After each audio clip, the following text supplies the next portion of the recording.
Hello friends, welcome to வல்லமை செபக்குழு. இன்னைக்கு நம்ம இந்த வீடியோல ஒரு பெண்ணை குறித்து பார்க்க போறோம். பைபிள்ல அநேக பெண்கள் இருக்கிறாங்க. அதுல குணசாலியான ஒரு பெண்ணை குறித்து நம்ம பார்க்க போறோம். என்ன ஃப்ரெண்ட்ஸ், குணசாலியான பொண்ணுன்னு நமக்கு ஞாபகத்துக்கு வர்றது யாரு? ரூத் தான். இப்போ ரூத்தோட சரித்திரத்தை பத்தி பார்ப்போம். நியாயாதிபதிகளின் நாட்கள்ல எருசலேம்ல ஒரு பஞ்சம் உண்டாகுது. பெத்லஹேம்ன்ற ஊர்ல இருந்த எலிமெலேக்குன்ற மனுஷன் மோவாப் தேசத்துக்கு போய் வாழ்ந்து வந்தான். அவனுக்கு ஒரு மனைவி இருந்தா, அவ பேரு நகோமி. அவனுக்கு 2 மகன்கள் இருந்தாங்க. ஒருத்தன் பேரு மக்லோன், இன்னொருத்தன் பேரு கிளியோன். இவங்க வாழ்ந்து வந்த அந்த நாட்கள்ல எலிமெலேக்கு இறந்து போயிடுறான். இறந்து போன உடனே நகோமி தன்னுடைய 2 மகன்களுக்கும் திருமணம் செய்து வைக்கிறான். திருமணம் செய்து வைக்கப்பட்ட அந்த பெண்களுடைய பேரு, ஒருத்தி பேரு ஒர்பால், இன்னொருத்தி பேரு ரூத். இவங்களுக்கு திருமணமாகி சில ஆண்டுகள் கடந்து போகுது.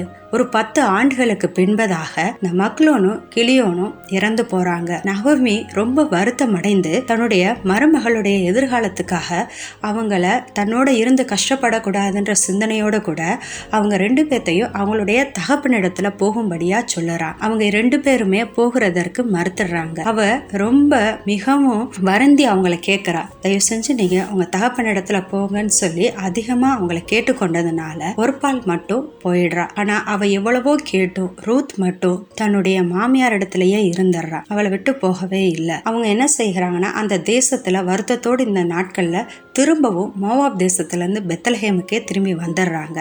அவங்கள வரும்போது அங்க இருக்கிற ஜனங்கள் நகோமியை கண்டு ஆச்சரியப்பட்டு அவளிடத்துல விசாரித்த போது நகோமி சொல்றா, கர்த்தர் எனக்கு மிகுந்த கசப்பையே கொடுத்தனால என் பேரு நகோமின்னு சொல்லாதீங்க, என்னைய மாறாள்னு கூப்பிடுங்கன்னு சொல்லி சொல்லுகிறா. அந்த நாட்கள்ல பெத்லஹேம்ல வார்கோதுமை அறுப்பு காலமா இருந்தது. அந்த தேசத்துல எலிமெலேக்கோட நெருங்கிய உறவு முறையான போவாஸ்னு ஒரு மனுஷன் இருந்தான். அவன் மிகுந்த ஆஸ்தி உள்ளவனா இருந்தான். அவனுக்கு அநேக வயல் நிலங்கள் இருந்தது. இந்த நிலத்துலதான் வேலை செய்யும்படியா ரூத் போறா. ஒரு நாள் வயல்வெளிகள்ல போவாஸ் வருகிறான். தன்னுடைய வயல் எப்படி விளைந்திருக்கிறது, எப்படி வேலை செய்கிறாங்க என்பதை பார்ப்பதற்காக போவாஸ் அந்த வழியா வருகிறான். அப்ப அவ ரூத்தை பார்க்கிறான். புதிதா ஏதோ ஒரு பொண்ணு நம்மளுடைய வயல்ல வேலை செய்யறாள்னு சொல்லி அவளை விசாரிக்கும்படியா அங்க கண்காணியா வைக்கப்பட்டிருந்த, அதாவது வயல் நிலத்தை பார்த்து கொள்வதற்கென்று நியமிக்கப்பட்ட ஒரு மனுஷனை அவன் கூப்பிடுகிறான். கூப்பிட்டு ரூத்தை குறித்து அவனிடத்துல விசாரிக்கிற பொழுது ரூத் எப்படிப்பட்டவள், எங்கிருந்து வருகிறா என்ற எல்லா விவரத்தையும் போவாசுக்கு அவன் அறிவிக்கிறான். போவாசுக்கு சொன்ன உடனே போவாஸ் அவள் தன்னுடைய இனத்தால் அறிந்த பிறகாடு அவளை குறித்து திட்டமா விசாரித்து அவளுக்கு அந்த வேலைக்கான அங்கீகாரத்தை கொடுக்கிறான். அதுக்கு பிறகு சாப்பாட்டு வேலையில ரூத்தை தன்னிடத்துல அழைத்து அவளுக்கு தான் கொண்டு வந்த சாப்பாடுல கொஞ்சத்தை கொடுக்கறான். அவ சாப்பிட்டு மீதியானதை எடுத்து வச்சுக்கிடுறான். போவாஸ் தன்னுடைய வேலைக்கான இடத்துல சொல்லுகிறான், அவ இந்த கதிர் பொறுக்கிற வேலையை தொடர்ந்து செய்யட்டும், அவளுக்காக சில அரிக்கட்டுல இருந்து சில கதிர்களை சிந்தி விடும்படியா சொல்லுகிறான். அவளை அதட்ட வேணாம், அவளை மென்மையா வேலை வாங்கன்னு சொல்லி தன்னுடைய வேலைக்காரனுக்கு அறிவுறுத்துறான். அப்படி அவன் சொல்லிட்டு அந்த இடத்துல இருந்து கடந்து போயிடுறா. ரூத் தன்னுடைய வேலையை முடித்துட்டு தன்னுடைய வீட்டுக்கு போயிடுறா.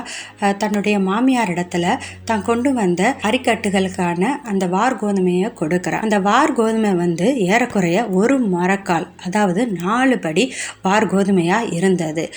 மாமியார் அதை கண்டு ஆச்சரியப்பட்டு, இவ்வளவு கதிர்கள் உனக்கு எப்படி கிடைச்சதுன்னு சொல்லி ஆச்சரியத்தோட கேட்கிறா. அது மட்டும் இல்ல, தான் கொண்டு வந்த இந்த சாப்பாடையும் தன்னுடைய மாமியாருக்கு அவ எடுத்து கொடுக்கிறா.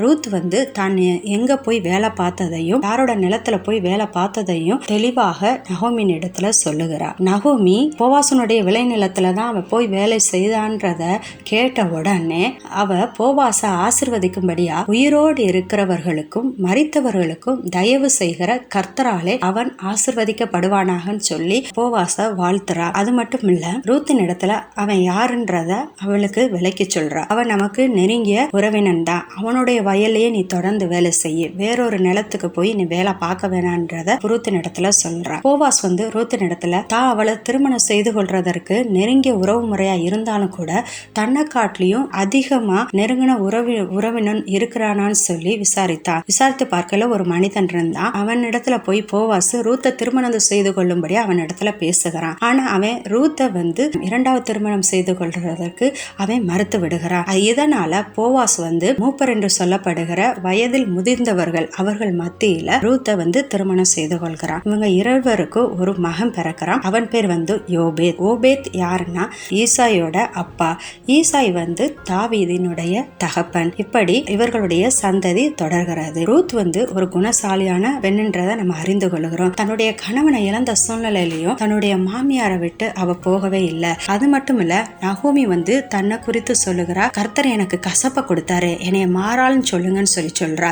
ஆனா கர்த்தர் அவ்விதமா அவளை ஆசிர்வதிக்கல. ரூத்தின் நிமித்தம் அவளுக்கு மிகப்பெரிய ஆசீர்வாதத்தை கொடுக்கிறா. இந்த சம்பவத்தின் மூலமா நம்ம அறிந்து கொள்ள வேண்டியது, எப்படிப்பட்ட நெருக்கங்கள் வந்தால் கர்த்தர் ஒரு நாளும் நம்மளை கைவிடவே மாட்டார். அந்த நெருக்கத்தின் மத்தியிலும் நம்ம உண்மையா இருந்தோம்னு சொன்னோம்னா நிச்சயமாகவே கர்த்தர் நம்மளை ஆசிர்வதிப்பாரு, நம்மளை பாதுகாத்துக் கொள்வாரு. கர்த்தர் தாமே நம்மை ஆசிர்வதிப்பாராக. ஆமென்.